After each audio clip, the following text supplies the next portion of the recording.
Guys আসসালামু আলাইকুম। তোমরা দেখতে পাচ্ছ এখানে অনেক অনেক পেয়ারা এখনো এগুলো ছোট ছোট। এই যে এখানে দেখতে পাচ্ছ যে লেবু, এগুলো গন্ধরাজ লেবু সম্ভবত। এই যে এখন প্রায় বড় হয়ে গেছে, আমরা অনেক কিছু খেয়ে ফেলেছি।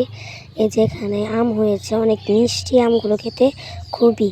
তারপরে এই যে আবার এখানে অনেকগুলো লেবু, আসলে লেবুর গাছ প্রচুর রয়েছে। আর এখানে দেখো তোমরা পেঁপে হয়েছে, পেঁপেগুলো অনেক মিষ্টি। আর এখানে লাল পেয়ারা, এগুলো আসলে নাম কি আমি সঠিক বলতেও পারবো না।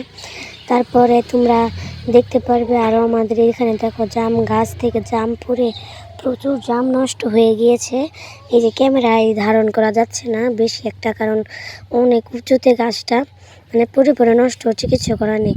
এখানে তোমরা আরও দেখতে পারবে যে কলা বাগান আছে বিভিন্ন ফলের, যেমন ধরো জামুরা, তারপরে বাতাবি লেবু বলে, তারপরে আমরা পেয়ারা, মানে বিভিন্ন জাতের অনেক ফল আছে, আনারসও আছে। পুরা বাগানটা তো আজকে দেখাতে পারলাম না, কোনো আরেকদিন দেখাবো। বাই।